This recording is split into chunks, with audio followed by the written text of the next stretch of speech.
कक्षा में थी तो एक प्रतियोगिता में मैंने तृतीय स्थान हासिल किया और उस दौरान मुझे उपखंड अधिकारी से सम्मानित होने का मौका मिला। जब उपखंड अधिकारी की गाड़ी हमारे स्कूल के प्रांगण में आई तो उस गाड़ी पर लगी बत्ती को देखकर मेरा बाल मन सम्मोहित हुआ था। लेकिन जैसा कि बाल मन होता है, कुछ घंटों कुछ दिनों में वो जो मेरी यादें थी वो धूमिल हो गई। उसके पश्चात 10वीं कक्षा में फिर से मुझे मौका मिला जब मैं ज़िला कलेक्टर महोदय के द्वारा सम्मानित हुई। उस वक्त मैंने तय किया कि इस पद में, इस पोस्ट में कुछ तो है कि इसका इतना मान और इतना सम्मान होता है। लेकिन फिर वही चीज़ें हुई कि मैं उन चीज़ों को भूल गई। सर्वप्रथम मैं परमपिता गुरु जम्बेश्वर भगवान के चरणों में नमन करती हूँ। मैं नमन करती हूँ शिक्षा के इस प्रांगण को जो हमारे समाज को शिक्षा की ऊंचाइयाँ दिखाने के लिए अग्रसर है। मंच पर उपस्थित सभी सम्मानितों को मेरा सादर प्रणाम। सामने विराजमान पिता तुल्य बुजुर्गों, माताओं, बहनों, बच्चों का हार्दिक अभिनंदन करती हूँ।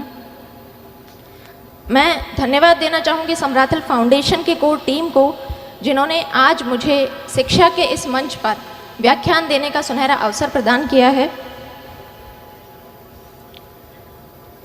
आज जहाँ एक और समाज का हम नकारात्मक पहलू देख रहे हैं, उसी दौर में समराथल फाउंडेशन के द्वारा ये जो एक सकारात्मक प्रयास किया जा रहा है वो काबिले तारीफ है।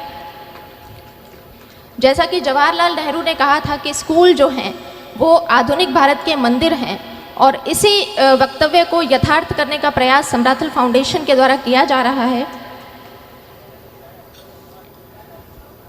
अभी समराथल फाउंडेशन के द्वारा इनमें योगदान देने के लिए जिन भामाशाहों का सम्मान किया गया है, मेरा ये मानना है कि आज समाज की जो कुरीतियाँ हैं, जो नकारात्मक पहलू हैं, उनके लिए हम हर एक सामाजिक संगोष्ठी में चर्चा करते हैं, लेकिन योजनाबद्ध तरीके से उनसे कैसे निपटना है इसके लिए कोई प्रयास आज तक हमने नहीं किया है।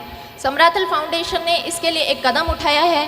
धन्यवाद के पात्र वो भी हैं, सम्मान के पात्र वो भी हैं कि उन्होंने ये सोचने की हिम्मत दिखाई है।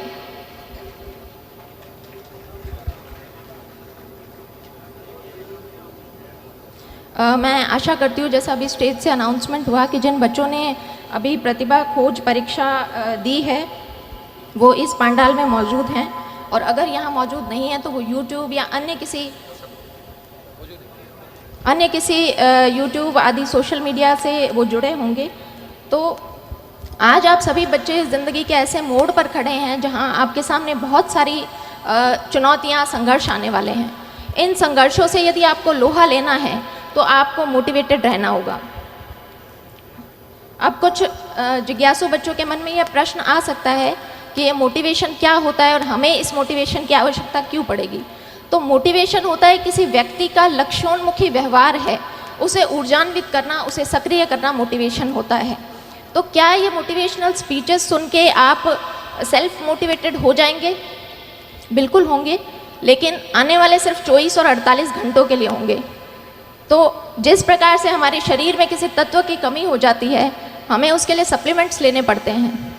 जब तक हम सप्लीमेंट्स लेते हैं तब तक हमारे शरीर में उस तत्व की कमी नहीं होती है। जैसे ही हम सप्लीमेंट लेना बंद करते हैं, फिर से हमारे शरीर में उन तत्वों की कमी हो जाती है। इसी प्रकार मोटिवेशन है। यदि आप बाहर से इसके सप्लीमेंट्स लेंगे तो वो कुछ दिनों में, कुछ घंटों में वो धूमिल हो जाएंगे। इसके लिए आपको क्या करना है? आपको आत्ममंथन करना है, आत्मचिंतन करना है कि आप डॉक्टर, इंजीनियर, आरएएस, आईएएस क्यों बनना चाहते हैं। और जिस दिन इस प्रश्न का आपने जवाब खोज लिया खुद से, तो आपको बाहरी सप्लीमेंट्स की आवश्यकता बिल्कुल भी नहीं पड़ेगी।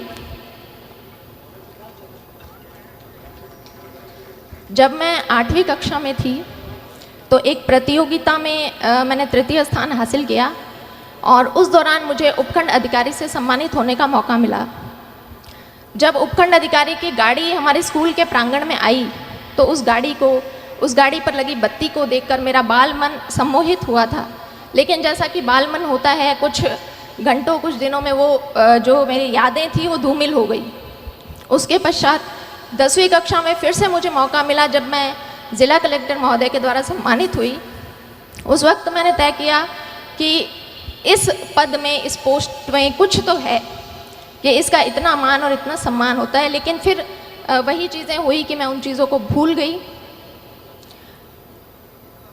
10वीं परीक्षा के बाद जब ऐच्छिक विषय चयन का प्रश्न खड़ा होता है, उस वक्त मेरी कुछ सहेलियों ने कहा कि हम तो मैथमेटिक्स साइंस लेंगे और इंजीनियरिंग करेंगे। उनकी बातें सुनकर मैं भी अपने घर गई और पारिवारिक मंच से मैंने भी ऐलान कर दिया कि मुझे इंजीनियर बनना है। उस वक्त बहुत सारे प्रश्न आए कि लड़की इंजीनियरिंग करके क्या करेगी, लड़की को इंजीनियरिंग करवाने का क्या फ़ायदा है। लेकिन वहाँ मैं धन्यवाद देना चाहूँगी अपने पिता को, जो ढाल बनकर मेरे सामने खड़े रहे और मेरे इस निर्णय का पूरा उन्होंने सम्मान किया और मुझे इंजीनियरिंग की पढ़ाई पूरी करवाई।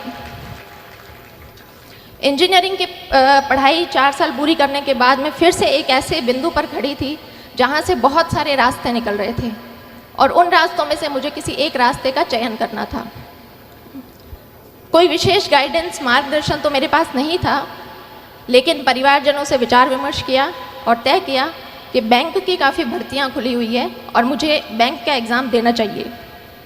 इस एग्ज़ाम तैयारी के दौर में कास्ट सर्टिफिकेट के लिए मुझे फिर से उपखंड अधिकारी के कार्यालय में जाने का मौका मिला।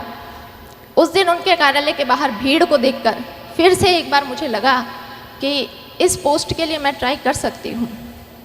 घर आकर मैंने दबी आवाज़ में अपने पिता से पूछा कि उपखंड अधिकारी बनने के लिए मुझे क्या करना होगा। और उस वक्त ये प्रश्न पूछते वक्त मेरे पिता की आंखों में जो चमक थी, वो चमक मेरे लिए मोटिवेशन बनी। बाद में पता चला कि मेरे पिताजी ने भी अपनी युवावस्था में इन परीक्षाओं की तैयारी की थी, लेकिन वो सफल नहीं हो पाए। तो मैंने तय कर लिया कि मुझे इस परीक्षा को देना है और इसमें सफल भी होना है। तो इसी तरह से आप भी अपना सेल्फ मोटिवेशन देखें, कौन सी ऐसी चीज़ है जो आपको अपनी जर्नी के दौरान मोटिवेटेड रख सकती है।